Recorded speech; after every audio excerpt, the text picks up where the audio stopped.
melakukan proses pembelajaran meskipun dalam keadaan online atau daring. Jadi sebelumnya kami sangat berterima kasih kepada Prof ya, menyempatkan waktunya untuk kegiatan kuliah kita pada siang hari ini. Baiklah, langsung saja. Jadi di sini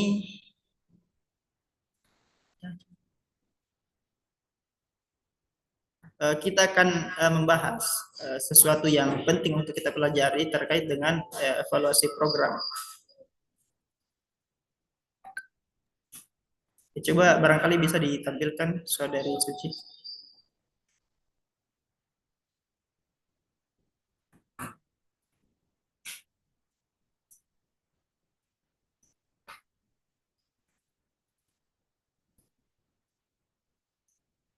Bisa diperbesar?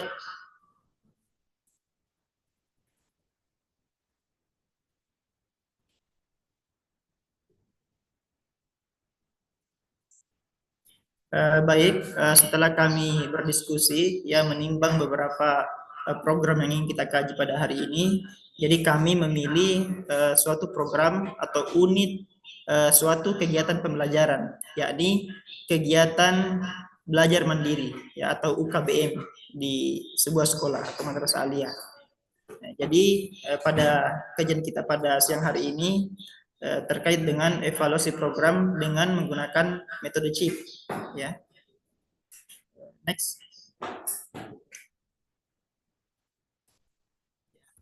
Untuk itu selanjutnya saya akan mempersilahkan kepada Saudari Suci Aulia untuk menjelaskan beberapa aspek yang penting untuk kita kaji pada hari ini terkait dengan materi atau evaluasi program kita. Ya baik, kepada Suci Aulia Asri saya persilahkan. Bismillahirrahmanirrahim. Terima kasih atas kesempatan yang diberikan. Jadi pada kesempatan kali ini kami akan membahas evaluasi program, yaitu unit kegiatan belajar mandiri. Di mana evaluasi program unit kegiatan belajar mandiri ini atau disingkat UKBM di Madrasah Aliyah dilakukan untuk menilai efektivitas pelaksanaan program tersebut dalam mendukung pembelajaran mandiri siswa. Evaluasi ini mencakup aspek konteks, input, proses, dan produk. Dari segi konteks, dinilai kesesuaian program dengan tujuan pendidikan nasional dan ketersediaan fasilitas pendukung.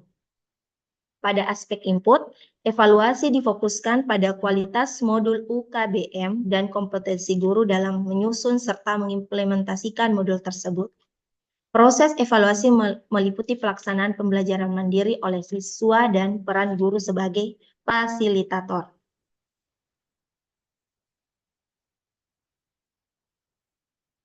Selanjutnya, dalam metode CHIP ada 4 yang diketahui, yaitu konteks, di mana konteks di sini konteks dalam evaluasi UKBM ini mengacu pada pemahaman menyeluruh tentang lingkungan belajar yang mempengaruhi efektivitas pelaksanaan UKBM. Evaluasi ini mempertimbangkan berbagai faktor yang mendukung atau menghambat keberhasilan implementasi UKBM di dalam pembelajaran. Kemudian yang kedua, input atau masukan. Dalam evaluasi UKBM ini merujuk pada sumber daya, bahan ajar, dan perangkat pendukung yang digunakan dalam proses belajar mandiri. Hal ini mencakup modul pembelajaran, ketersediaan fasilitas, kesiapan guru sebagai fasilitator, serta kemampuan siswa dalam mengakses dan memahami materi secara mandiri. Ketiga, yaitu proses. Dalam evaluasi UKBM berfokus pada bagaimana pelaksanaan UKBM berlangsung dalam kegiatan pembelajaran. Evaluasi ini mencakup keterlibatan siswa dalam menyelesaikan modul, interaksi dengan guru dalam bimbingan terbatas, serta kendala yang dihadapi dalam menjalankan pembelajaran mandiri. Kemudian yang keempat itu produk. Dalam evaluasi UKBM menilai hasil yang dicapai oleh siswa setelah melalui pembelajaran berbasis UKBM. Aspek yang dievaluasi meliputi pencapaian kompetensi, tingkat kemandirian siswa, serta efektivitas UKBM dalam meningkatkan pemahaman siswa terhadap materi pelajaran. Kemudian adapun tujuan penilaian ini pada efektivitas program UKBM dalam mencapai tujuan pembelajaran mandiri. Yang pertama, subjek yang dinilai itu guru, siswa, dan fasilitas pendukung. Kemudian waktu penilaian yaitu selama proses pelaksanaan program UKBM, dan instrumen yang digunakan yaitu lembar pengamatan, kuesioner, serta wawancara. Adapun subsistem dan subsistem, di mana subsistem itu merujuk pada bagian atau elemen besar dalam sebuah program yang memiliki fungsi atau tujuan tertentu dalam menjalankan keseluruhan program. Subsistem adalah komponen yang lebih kecil namun esensial dalam suatu sistem yang lebih besar, yang saling berinteraksi untuk mencapai tujuan yang lebih luas. Kemudian untuk subsistem adalah bagian yang lebih kecil atau komponen yang lebih rinci dari suatu subsistem. Subsistem ini berfokus pada elemen-elemen yang spesifik di dalam subsistem. Kemudian adapun subsistem dalam unit kegiatan belajar mandiri atau yang disebut singkatan UKBM, yaitu yang pertama kebutuhan peserta didik, di mana menilai sejauh mana UKBM dapat memenuhi kebutuhan akademik dan pengembangan karakter peserta didik. Kedua, sumber daya manusia, di mana yang meliputi kualitas pengajar dan fasilitator yang terlibat dalam UKBM. Ketiga, sumber daya materi, di mana penilaian terhadap materi atau modul yang digunakan dalam UKBM. Keempat, sumber daya sarana dan prasarana, menilai fasilitas fisik dan teknologi yang digunakan dalam pelaksanaan UKBM itu sendiri. Kemudian, pelaksanaan program, menilai sejauh mana UKBM dijalankan sesuai dengan rencana dan tujuan yang telah ditetapkan.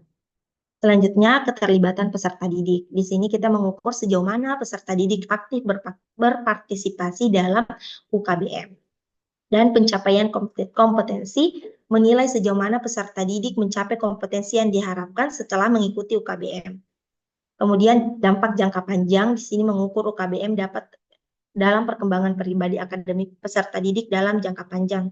Dan yang terakhir itu penilaian hasil belajar, untuk mengukur hasil pembelajaran peserta didik melalui tes ataupun penilaian lainnya.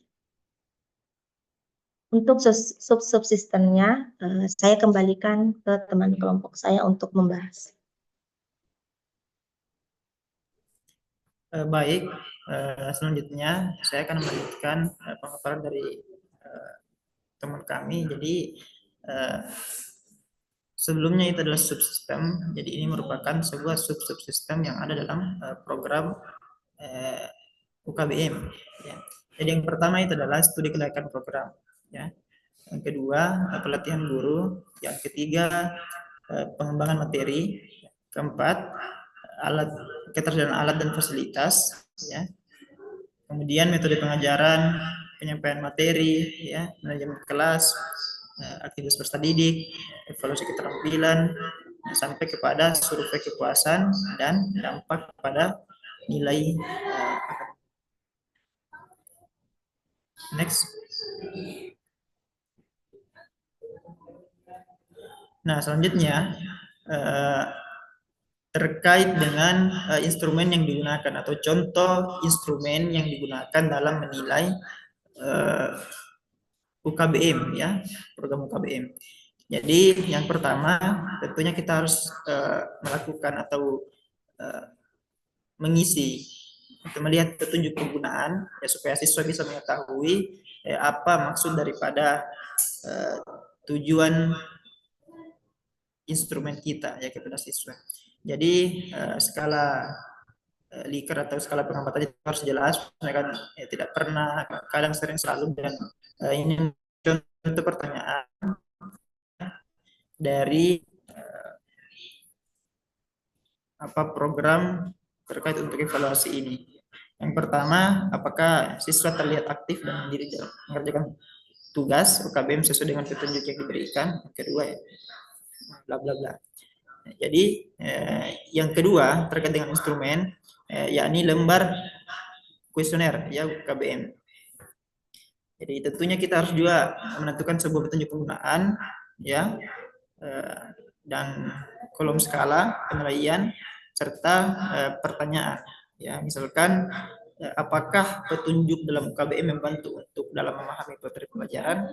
Jadi kita bisa nanti menentukan hasil apakah ini merupakan efektif, ya. Ini merupakan program yang efektif untuk dijalankan ke depan.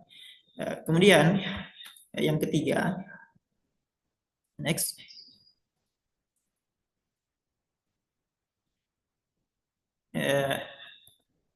Instrumen atau lembar wawancara. Jadi misal kita ingin mewawancari guru, ya tentunya ada beberapa pertanyaan yang harus kita kaji supaya tujuan kita mendapatkan jawaban itu terarah, ya. Jadi ada misalkan 4 pertanyaan. Pertanyaannya ini bagaimana proses penyusunan yang modul kami lakukan, karena ini menggunakan atau pasti menggunakan modul supaya siswa bisa belajar dengan mandiri, tentunya itu bisa runtut ya, atau teratur. Nah, kemudian kita mengisi kolom jawaban serta catatan dan komentar. Ya, next. Ya, jadi mungkin sekian terkait dengan pemaparan kita pada siang hari ini. Jadi ada beberapa aspek yang harus diperhatikan dalam mengevaluasi, ya. Jadi selanjutnya pada sesi kedua saya akan mempersilahkan kepada teman-teman yang memiliki pertanyaan terkait dengan materi kami, ya kalau bisa semua bertanya, insyaallah. Ya, diusahakan semua bertanya. Jadi bisa kita angkat tangan, kemudian langsung menyampaikan pertanyaan, atau bisa di kolom chat kalau misalkan mau di kolom chat. Ya, baik. Yang pertama,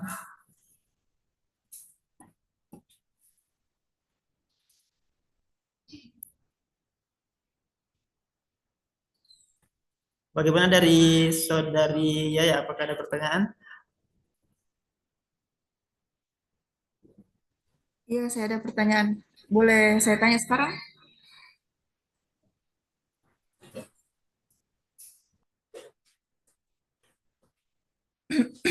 Ya, bisa.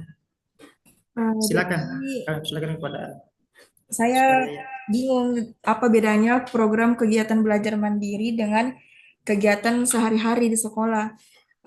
Pada saat guru menyuruh siswa membaca mandiri teks pada buku paket lalu menjawab sendiri soal yang tertera di dalam buku tersebut. Apakah ada informasi lebih detail mengenai UKBM ini? Itu saja pertanyaan dari saya. Terima kasih. Ya. Baik, terima kasih atas pertanyaan yang diberikan oleh saudari Yaya. Dan mungkin pertanyaan kedua, sambil kami mencari jawaban atas pertanyaan dari, ya baik, saudari Fatin, silakan.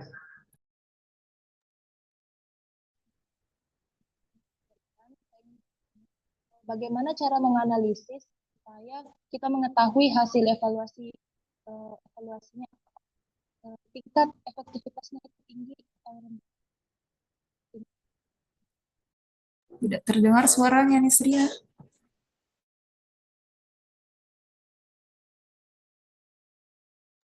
Maaf, tadi pakai headset. Pertanyaan saya, bagaimana cara menganalisisnya supaya ditahu apakah hasil evaluasinya ini tingkat efektivitasnya tinggi atau rendah? Mungkin itu.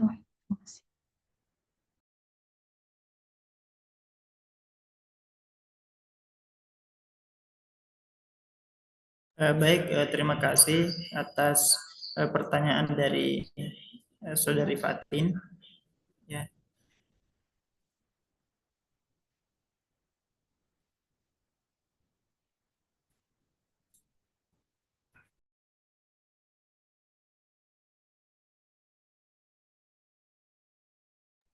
Baik, jadi pertanyaan kedua, maksudnya pertanyaan dari saudari Fatin akan dijawab oleh pemateri, oleh Suci. Silakan. Terima kasih atas kesempatan yang diberikan. Baiklah, di sini saya akan berusaha menjawab pertanyaan dari saudari Fatin, di mana pertanyaannya itu bagaimana cara menganalisis agar kita mengetahui hasil evaluasinya nanti menunjuk kepada efektivitasnya tinggi atau rendah. Jadi untuk menganalisis hasil evaluasinya itu kita dapat mengukur keefektifannya itu dari keefektifan dari suatu program UKBM itu sendiri dari angket respon melalui instrumen yang diberikan kepada peserta didik, yaitu seperti angket. Mungkin itu jawaban yang bisa saya jawab dari pertanyaan saudari Fatin. Saya kembalikan kepada moderator. Baik ya, terima kasih. Jadi itu merupakan sebuah jawaban ya dari Suci Aulia Astri terkait dengan pertanyaan dari saudari Fatin. Jadi saya berikan kesempatan kepada saudari Fatin untuk menanggapi atau menanyakan sesuatu yang mungkin kurang dari jawaban teman kami. Silakan. Baik, terima kasih atas jawaban yang diberikan. Izin mengkonfirmasi. Jadi untuk mengukur tingkat keefektivitas tinggi atau rendahnya program UKBM ini yaitu dengan menggunakan angket. Apakah benar demikian? Ya, kita bisa melihat hasil dari kita bisa melihat dari apakah dari suatu program UKBM ini efektivitasnya berhasil atau tidak, kita bisa melihat dari instrumen yang telah diberikan kepada peserta didik. Baik, terima kasih atas jawabannya. Sudah dipahami. Saya kembalikan ke moderator. Baik, kemudian pertanyaan dari saudari Yaya terkait dengan apa perbedaan antara pembelajaran sehari-hari ya dengan program UKBM. Ya, apa bedanya ketika guru-guru itu hanya memberikan disuruh untuk membaca, kemudian dia bisa belajar mandiri. Jadi menurut kami secara umum ya sebelumnya kita sudah pelajari bahwa evaluasi dan asesmen itu ya berbeda tentunya. Ya, terkait dengan asesmen kita itu menilai berdasarkan pada proses pembelajaran ya. Tapi kalau misalkan evaluasi kita betul-betul memastikan bahwa ini sebuah program kemudian bisa dievaluasi. Terkait dengan ini perbedaan yang ada pada kegiatan belajar mandiri dengan kegiatan sehari-hari, tentu pada program kegiatan belajar mandiri itu sudah dirancang sedemikian rupa khusus untuk memfasilitasi siswa agar mampu belajar secara mandiri dan runtut. Ya, artinya guru itu membuat sebuah modul ya dari misalkan materi yang susah sampai yang sulit, kemudian dipelajari secara mandiri. Tentunya nanti itu ada teknik-teknik seperti diskusi atau semacamnya untuk mendukung sebuah proses pembelajaran kepada siswa agar mampu memahami ya pembelajaran yang dilakukan ya, tentunya itu secara mandiri.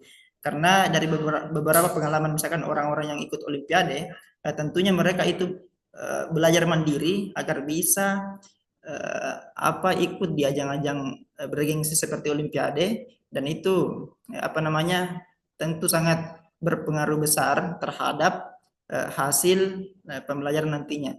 Dan kalau misalkan kita ingin melihat ya jika guru hanya menyuruh siswa untuk membaca, di situ tidak ada program yang terukur ya, di situ tidak progres atau proses yang terukur terstruktur untuk bisa menilai bahwa apakah ini nantinya akan berdampak besar untuk prestasi siswa ya. Nah, tentunya di UKBM ini intinya itu pembelajarannya itu terukur ya, terprogram, dibuatkan modul agar mampu memperoleh hasil yang maksimal dalam sebuah proses pembelajaran. Nah, jadi mungkin itu jawaban dari kami. Eh, Apakah ada tanggapan dari Saudari Yaya? Jadi tadi disebutkan kalau untuk UKBM itu dirancang sedemikian rupa supaya siswa mampu belajar secara mandiri dan tuntut dengan teknik tersendiri yang telah disusun guru supaya siswa itu bisa memahami materi secara mandiri. Kemudian kalau untuk yang tadi yang guru menyuruh siswa membaca mandiri itu tidak bisa diukur prestasi siswa dari kemandiriannya. Saya mau bertanya, kenapa tadi disebutkan perbedaan antara evaluasi dengan asesmen?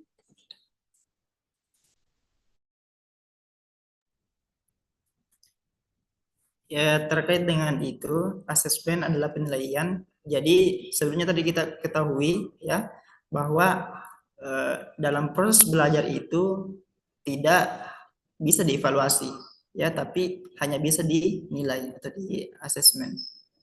Tapi ini merupakan sebuah unit ya kegiatan yang dirancang ya, agar siswa mampu belajar secara mandiri. Artinya dalam suatu proses pembelajaran itu secara umum, tapi ini merupakan sebuah unit kegiatan kepada siswa agar bisa belajar mandiri. Mungkin seperti itu. Bukannya asesmen itu menjadi bagian dari proses evaluasi program? Kan tadi ada konteks, input, proses, produk. Mungkin asesmen itu bisa dikasih masuk dalam prosesnya, aspek proses dari evaluasi program CIP. Intinya kalau dalam sebuah proses pembelajaran atau proses pembelajaran itu tidak dikatakan evaluasi, tapi itu dikatakan asesmen, penilaian dalam proses pembelajaran. Paham, terima kasih.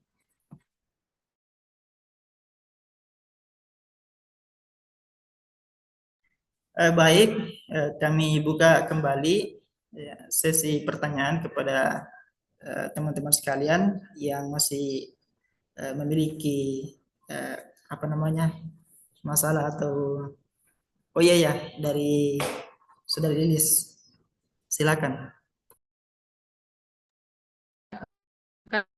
Assalamualaikum warahmatullahi wabarakatuh. Yang ingin saya tanyakan, yang pertama terkait dengan topik program unit kegiatan mandiri ini adalah pemilihan model evaluasinya. Apa jadi pertimbangan teman-teman di kelompok satu ini sehingga memilih model evaluasi CIPP untuk program unit kegiatan mandiri atau unit kegiatan belajar mandiri atau KBM. Kemudian yang kedua, di slide 4, subsistem dan subsubsistem.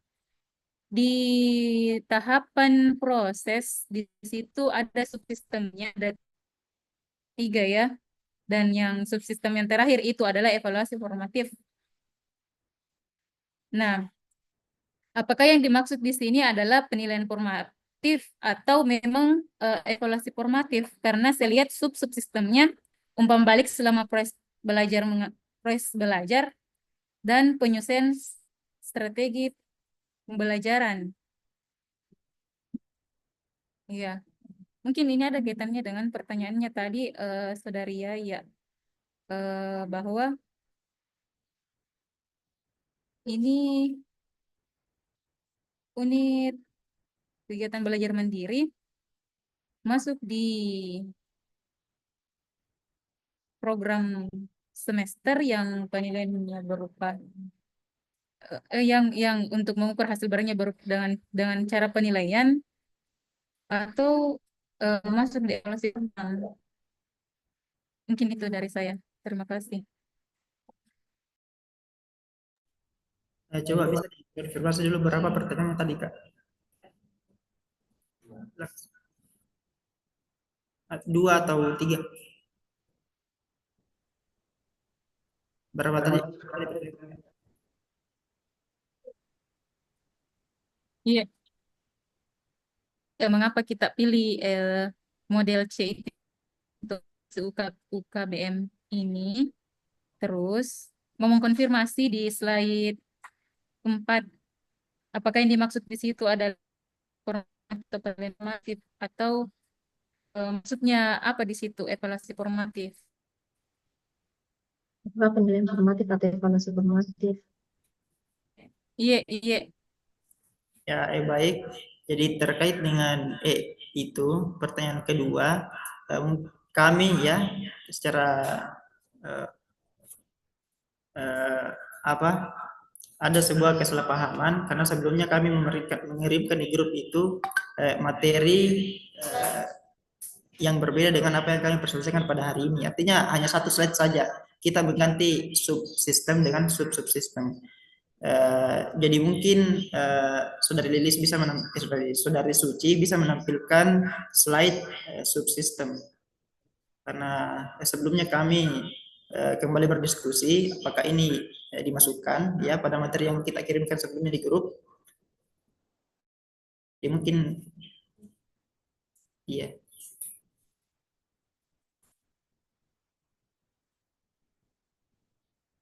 Ya, jadi sebelumnya kami mohon maaf karena agak sedikit berbeda karena kami tadi malam berdiskusi terkait dengan subsistem dan subsistem. Jadi kami mengambil secara umum ya. Kalau misalkan apa yang kita kirim sebelumnya itu kita ambil secara spesifik berdasarkan konteks daripada metode chip. Ya. Jadi mungkin kita bisa perhatikan kembali terkait dengan subsistem dan subsistem yang telah kami perbarui.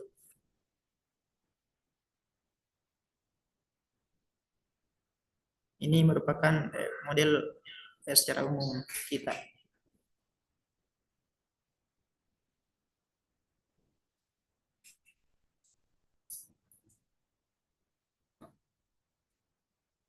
Artinya ini merupakan sebuah subsistem yang ada di program UKBM.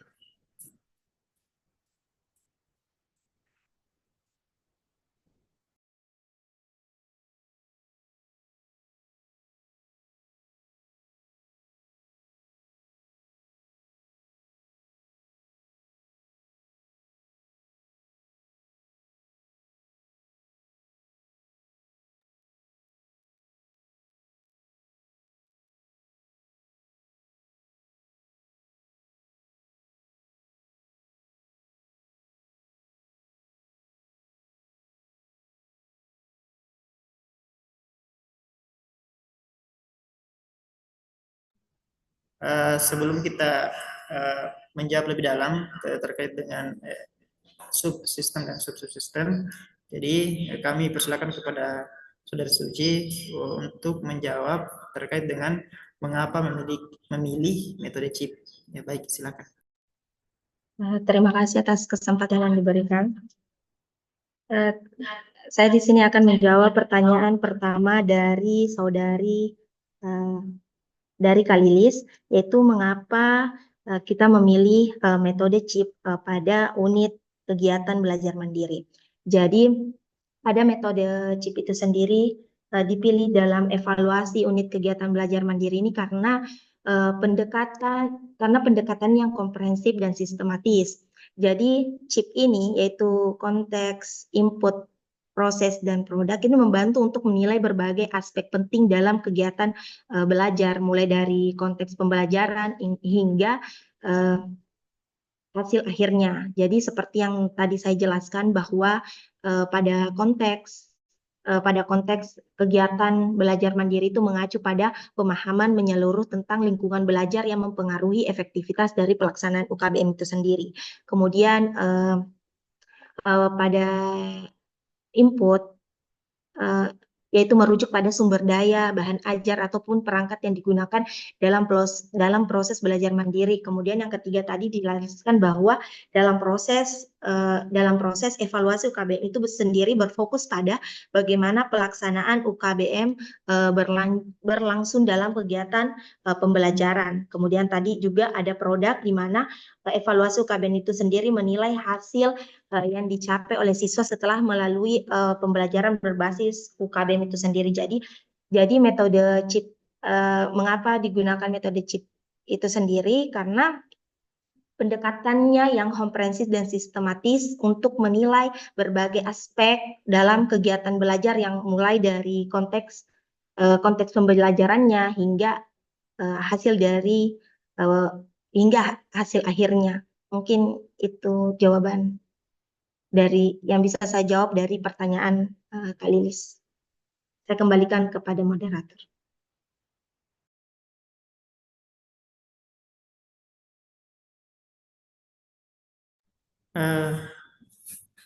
Jadi itulah jawaban dari Saudari Lilis. Apakah ada tanggapan dari Saudari Lilis?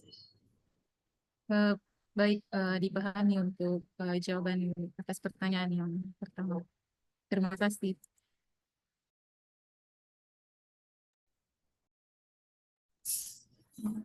Ya, baik, ya, selanjutnya kita berikan kesempatan kepada yang lain, teman-teman yang lain untuk bertanya terkait dengan Tadi belum tadi terkonfirmasi yang itu yang di slide 5 ya.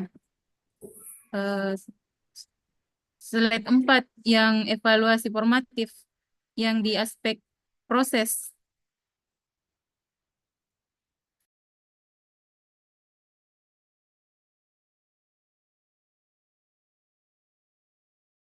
Itu yang di dalam tabel.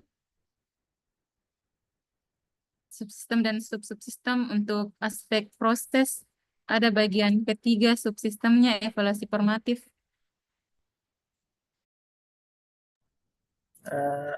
Baik, jadi kami coba untuk menjawab pertanyaan dari Lilis.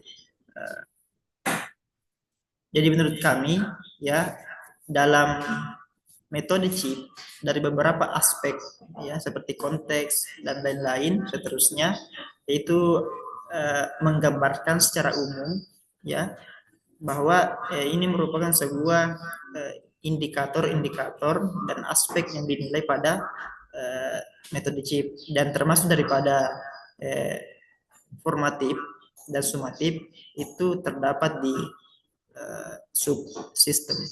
Jadi itu bisa dimasukkan juga karena itu merupakan sebuah proses penilaian. Jadi kami ini menilai berdasarkan pengetahuan keterampilan. Ya. Terima kasih. Mungkin ada Berarti di situ di aspek keempat informatif bukan evaluasi formatif tapi penilaian.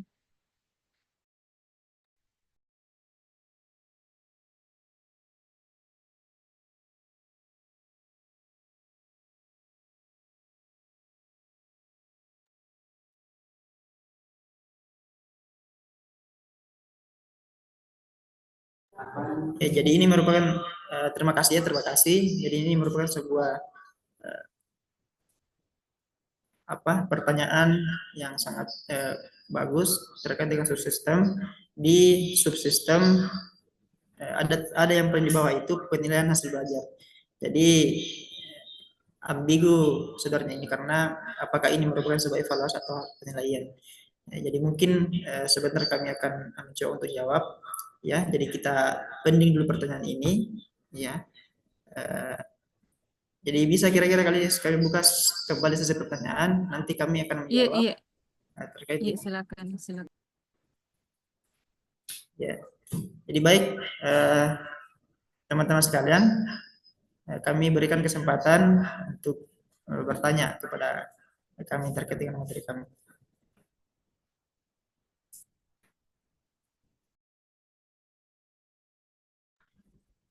Bagaimana Saudara Arwin? Ya, baik. Terima kasih Saudara Sucipto atas waktu dan kesempatan yang diberikan kepada saya. Pertanyaan saya sederhana, Kak. Saya melihat terkait dengan subjek yang dinilai ini atau yang menjadi sumber informasi ini terdapat 3, yakni guru, siswa, dan fasilitas pendukung. Lalu pertanyaan saya, apakah keterlibatan orang tua dalam memperoleh informasi khususnya terkait dengan apakah kegiatan belajar mandiri ini juga dipraktekkan oleh siswa di rumah masing-masing, karena salah satu output yang diharapkan dari kegiatan belajar mandiri ini ialah siswa itu juga bisa mempraktekkannya di rumah. Tentu ini guna membantu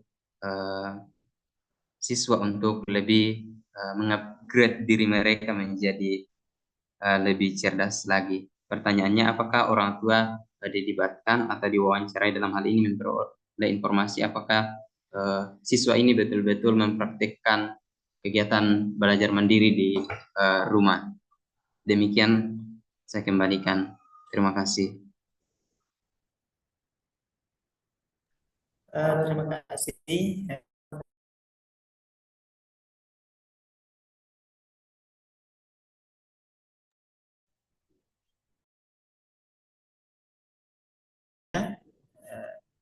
Waktu di S1 mengatakan bahwa guru itu bukan bagaimana cara ia mengajar, tapi bagaimana cara mereka agar siswa mampu belajar, ya tentunya secara mandiri.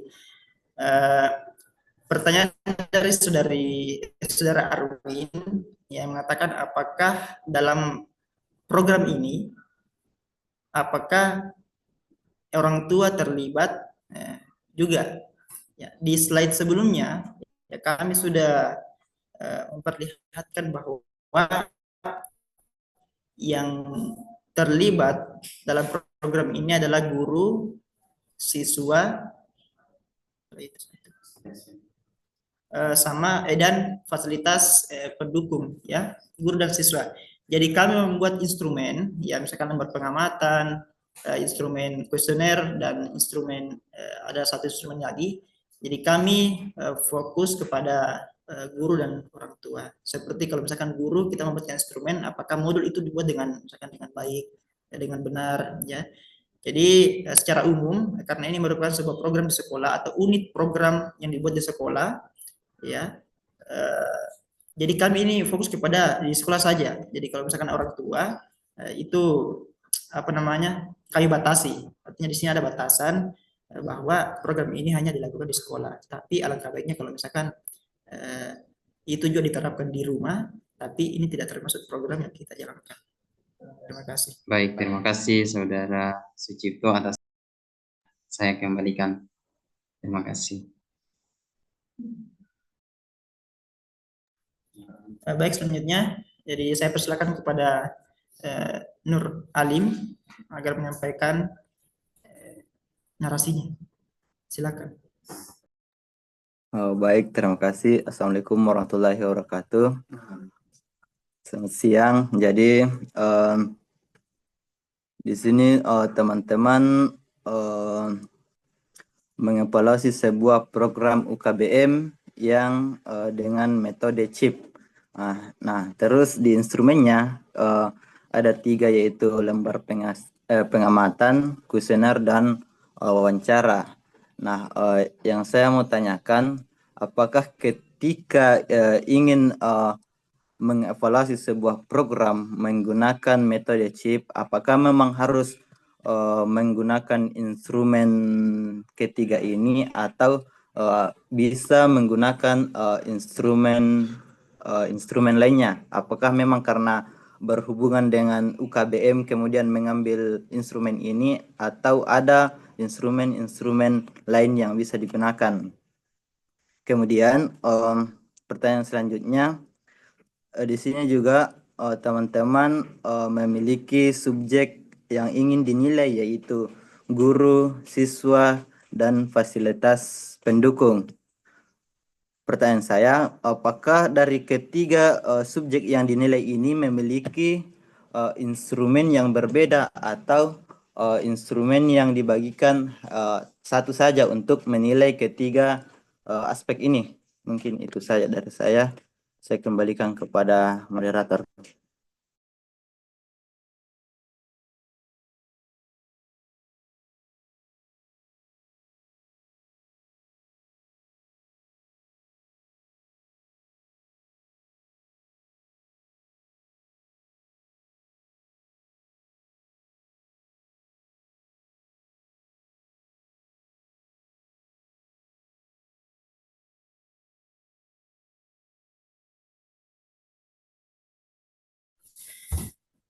Baik, terima kasih atas pertanyaan dari Nur Alim.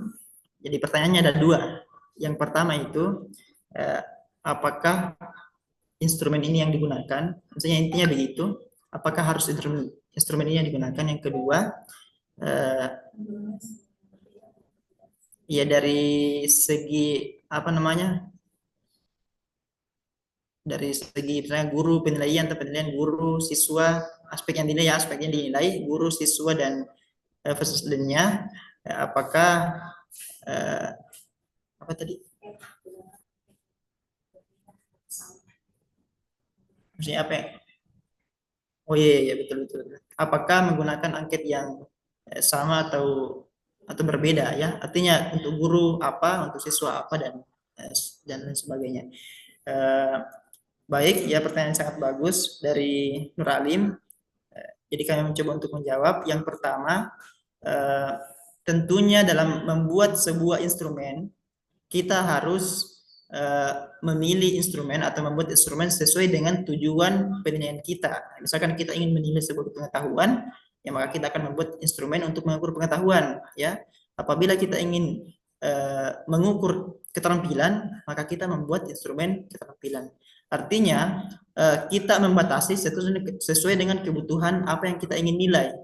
Ya, jadi program UKBM ini kita menilai bagaimana siswa bisa belajar mandiri, ya. Guru juga dinilai bagaimana dia cara membuat modul ya yang akan nanti diberikan kepada siswa. Jadi untuk fasilitas pendukung itu misalkan ada berpengamatan, ya instrumen digunakan itu berpengamatan untuk mengamati proses ya yang ada pada program ini. Jadi pada ya pertanyaan kedua ini, ya, jawaban yang kedua,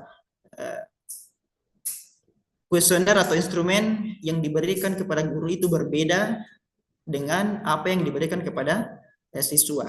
Tentunya dengan kalau misalkan siswa, ya kita ingin mengukur misalkan tingkat kepuasan belajar mandiri, ya bagaimana? Jadi kita merumuskan sebuah pertanyaan, ya atau pernyataan untuk mengukur tingkat misalkan kepuasan dalam belajar mandiri, kan begitu. Jadi itu instrumen yang digunakan. Kemudian untuk guru kita membuat instrumen, misalkan narasinya adalah apakah guru membuat sebuah modul ajar ya secara maksudnya benar dan baik begitu. Itu mungkin contoh bunyinya untuk instrumen untuk guru. Artinya itu tidak sama instrumen digunakan antara siswa dan guru. Jadi mungkin itu jawaban kami.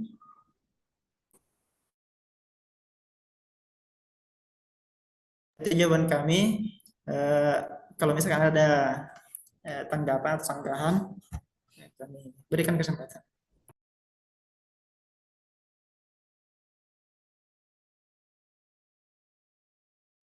Baik, terima kasih jawaban dari Saudara Sucipto yang mengatakan bahwa artinya untuk membuat suatu instrumen atau melihat suatu instrumen tentunya kita melihat tujuan penilaian kita atau apa yang kita nilai. Itu jawaban yang pertama yang saya dapatkan. Kemudian lanjut dari pertanyaan kedua saya tadi, yaitu apakah ketika subjek yang dinilai berbeda, tentunya juga instrumen yang diberikan berbeda pula. Mungkin itu saja yang saya tanyakan. Atas jawabannya saya mengucapkan terima kasih. Assalamualaikum warahmatullahi wabarakatuh.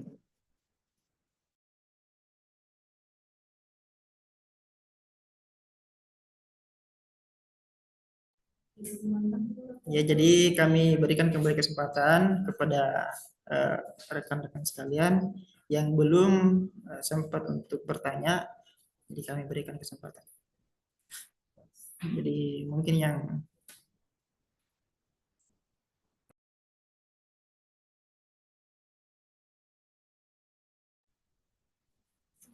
bagaimana? Apakah masih ada?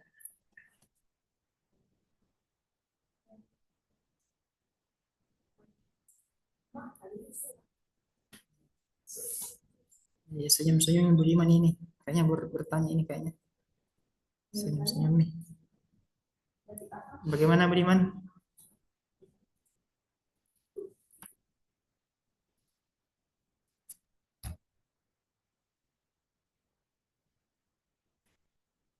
Untuk saya tidak ada kan.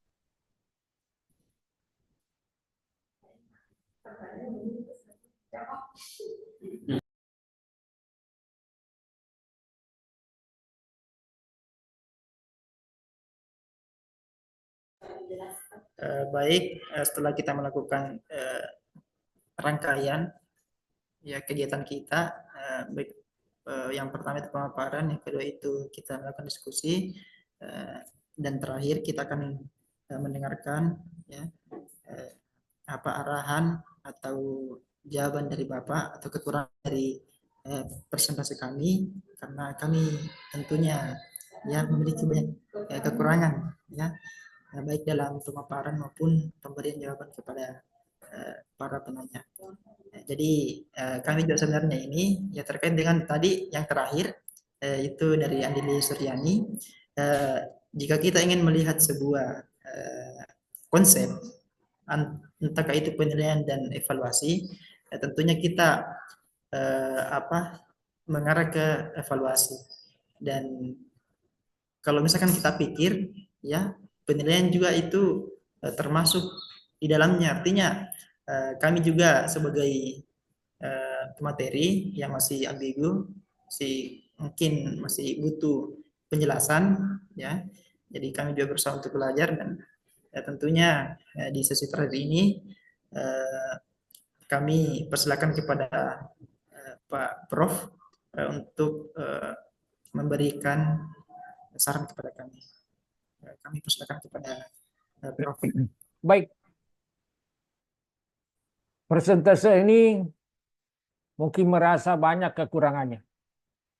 Tapi penilaian saya kekurangannya sedikit. Lumayan, luar biasa.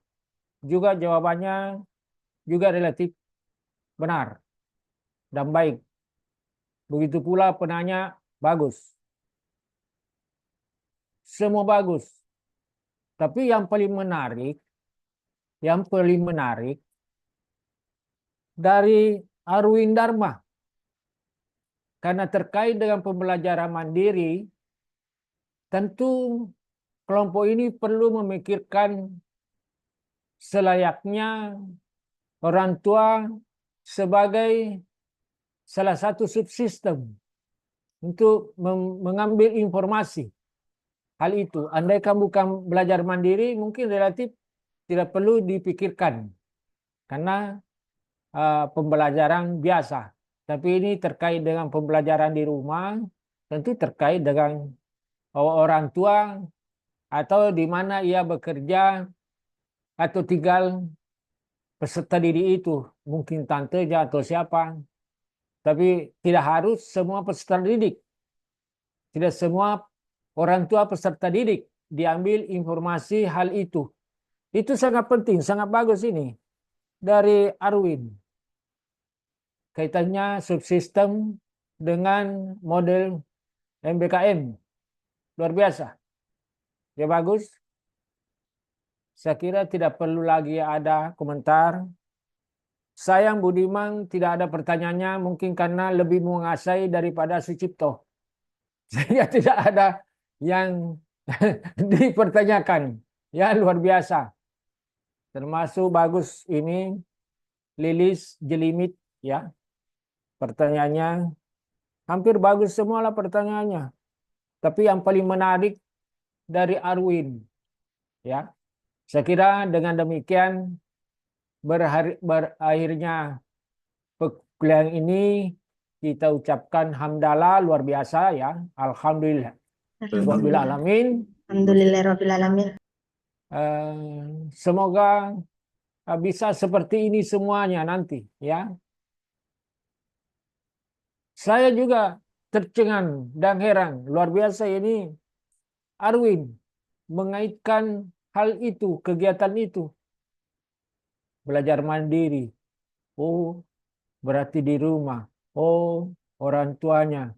Oh, katanya CIPP. Bagus ya. Sekira demikian kita akhiri dengan ucapan Assalamualaikum warahmatullahi wabarakatuh.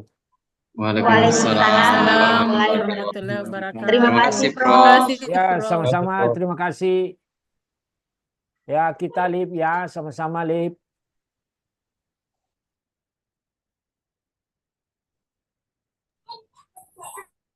Lapo mi kepala Narwin.